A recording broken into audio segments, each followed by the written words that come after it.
Good morning, students. Today we are going to start our topic, which is concept of state and nation. And here we are going to study about state and society, emergence of state from society. It means. Then we are going to study about theories of states. After that, elements of state, and then types of state, and in the last we're going to study about role of state, that what is the role of state. Now starting with our first point, state and society. So when we talk about state and society, it happens sometimes that the term state is used synonymously with society. If I am saying it so, then I am not wrong if I am saying that many of the time state is different from society, or you can say state has some distinct features from society itself. Though state has been evolved and had its emergence from society, but still many of the times it happens like states have different features and society have some different features. Now in the next line I have written that the state is usually described as society politically organized. Students, you have to mark it and understand very carefully. A state is actually described as society which is politically organized. It is a society which is politically organized.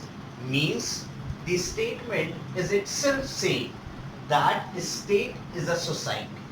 Means it has its emergence, or you can say its evolution from society itself.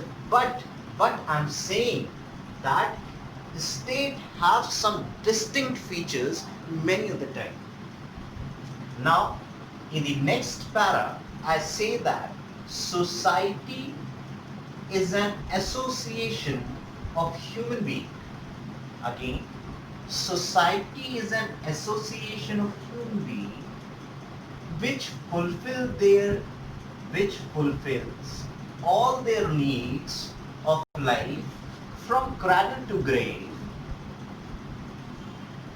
through different kind of relationship other than the political relationship, other than being a political organized society. So when I say that society is politically organized and that refers to a state, then I mean to say it that it subjects the people living in the society, subjects the people living in the society to binding laws. Means the people who are living in this politically organized society are subject to binding laws, are subject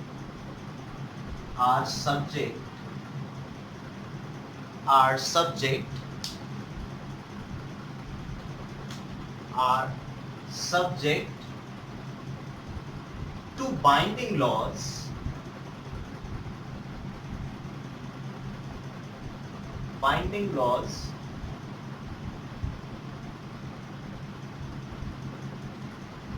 and decisions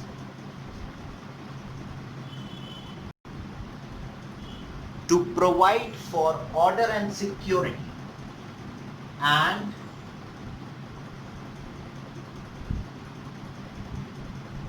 decisions to provide order and security. To provide means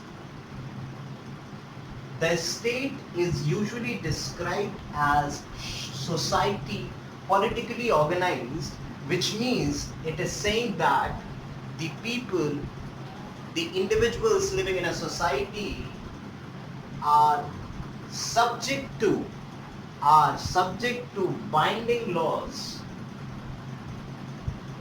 and decisions provided for order and security and common services. When a society is capable of performing these functions, means the function of making these individuals subject to binding laws and decisions, then the direction of the supreme decision-making authority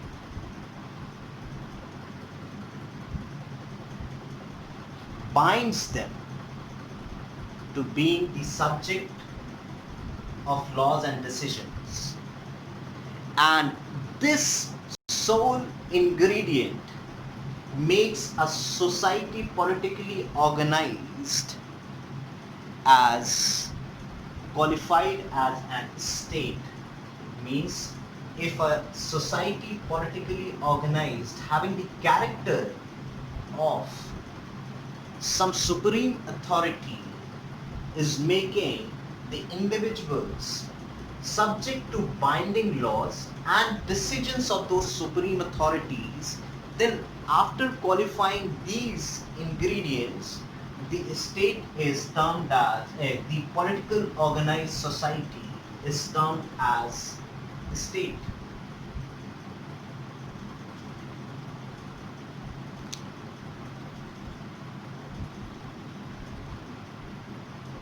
Now, on the other hand, when we talk about society, then society binds men into multifarious relationship. Means society binds men into multifarious, means multiple relationship, means many relationship. There are many sort of relationship which are based on these social relations are based, they can be based on variety of subjects of human life. That can be physical,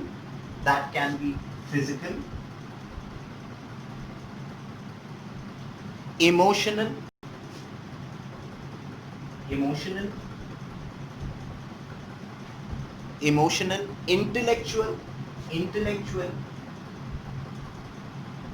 intellectual,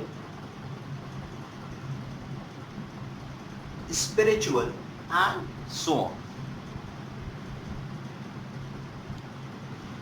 So we can say that society may coincide with the state, especially when society takes the form of a nation. Thus, Indian society and Indian state refers to the association of the same set of person, but that is not always the case. Why is it so? There can be a society, because there can be a society within the state, such as a village community and so on. Social relationship can extend beyond the state also. Thus, you can have friends, relatives, acquaintances, sympathizers, admirers, clients, and many more, even colleagues beyond the national frontiers of your state. Means it can be, these relationships can be established between a person who is not residing inside the territory of the state. So now when we are moving to the definition, or you can say we cannot define state into a straight jacket definition, because state is a I can say that state is a very wide concept. So many of the philosophers, many of the jurists and historical jurists and other thinkers have given their own definition for state. Like one of the very famous writer, he was a great writer, Machiavelli. He has written that nothing stand the disagreement amongst these writers. Most of them agree in ascribing to the state with the three elements, and later on one more element has added into the basic elements of a state. So in the words of Harold J. Lasky from your book, Harold J. Lasky defines a state as a territorial society divided into government, means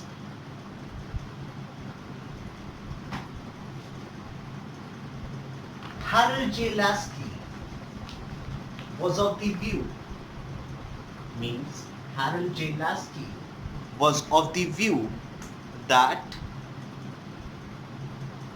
a state is a territorial society, means his first ingredient was territory.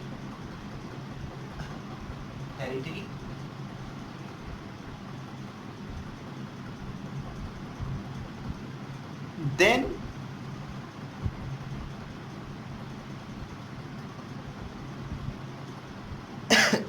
he says that the second was the government.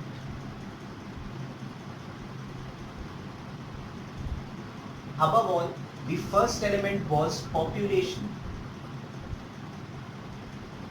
which is the most important element. And the last element was, according to Harold J. Lasky, is sovereignty. He defined it in a different set of sentence, but he wanted to say like that if a state is there, then sovereignty, sorry, my marker is like, it's been finished, the ink has been finished, so that is why it's been like. So these four elements are very important to form a state. Now when we move on for a different meaning which has been given by Salmond. Salmond defined state as an association of human beings established for the attainment of certain ends by certain means. The ends being defense against external enemies and the maintenance of peaceable and orderly relations within the community itself. So these were the two very important definitions which was given by Harold J. Lasky and Salmond. And before them, Machiavelli was the first one who actually advocated about state and given his own theory about state and said that these primarily elements must have to be there in a state. So now moving to our next topic, which is theories of state. Now as we move to our next topic, which is theories of state, there are 5 theories अच्छा, theory में लोगों को बड़ी confusion है कि actually why we have to learn these theories. Actually, when we are learning, as I've said it before also, that when we are studying anything, if you are studying any of the subject, then you have to be very careful and you have to know the genesis of that topic. Means if you're going to understand the genesis or the root of that topic, then I'm damn sure that you will definitely going to understand the whole topic itself. So when we study about state, then there are different theories from where the evolution of state has been come. Like we will going to find out that from these theories how the state has been emerged by time.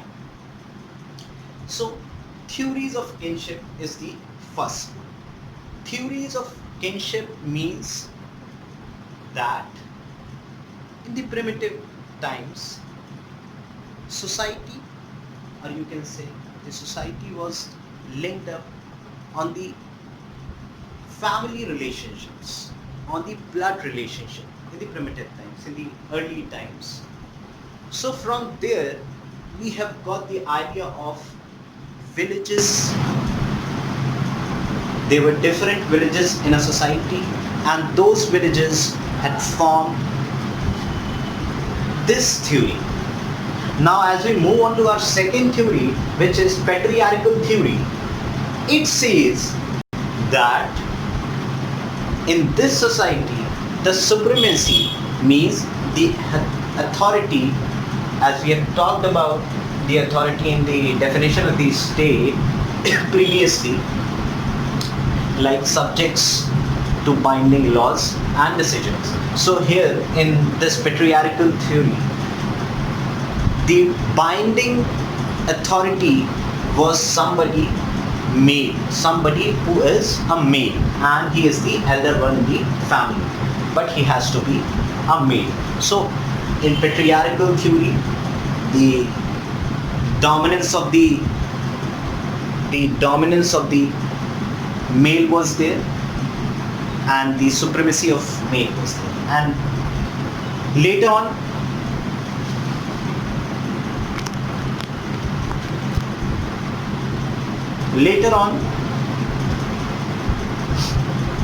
the matriarchal theory came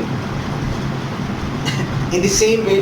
Like in the patriarchal theory, the male member, the male person was the supreme, but in the matriarchal theory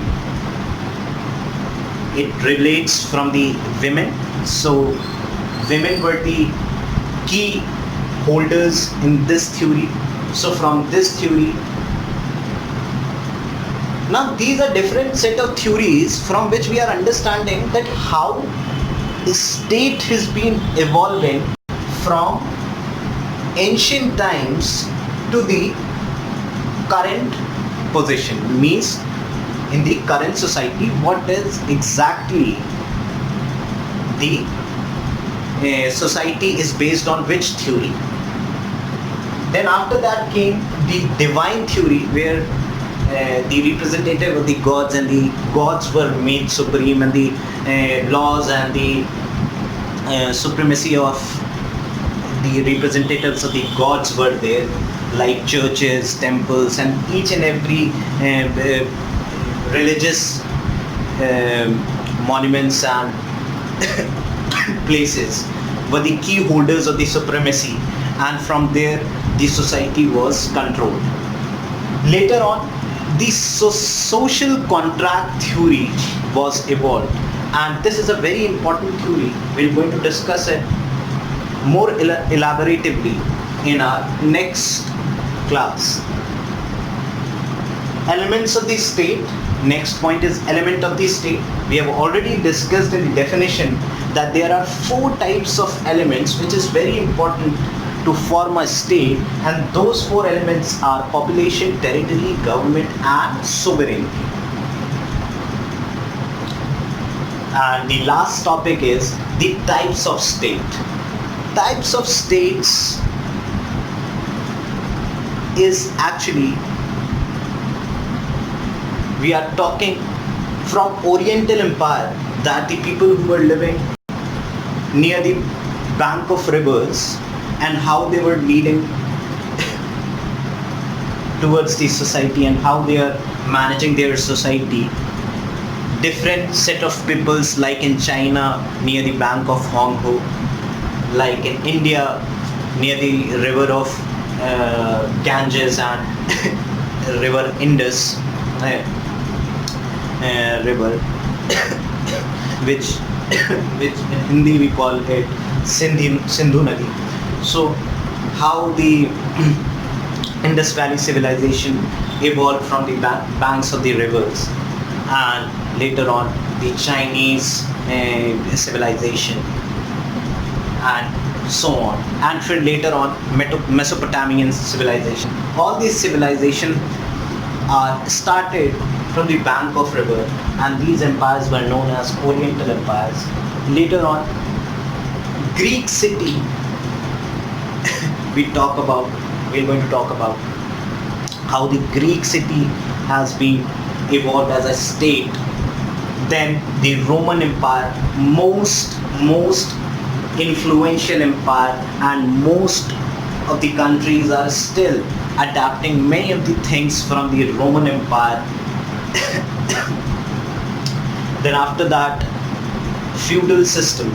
Feudal system was actually a system where the lords, the kings were having the sole power upon the serfs who used to work in the land of those kings. And later on, the breakdown of feudal states has emerged the different set of concept like industrialization, privatization, and later on socialism and communism are the different theories also involved from the outbreak of feudal states. In feudal state, actually the landlord used to suppress the serfs who used to work in the lands of the kings and lords. So when they realized that they were being exploited, huge rage just went on, and the outbreak of this feudal system evolved new system, and now we are living in a nation state. Nation state is actually, it is the modern state. It is the modern state which has taken the form of nation state, and later on, as the time just went on, then there is a need of international entities came into being, just because the nation states, the different nation states were having a tussle between them, and they were actually fighting for the power. So to make a control over those things, the international entities came into being.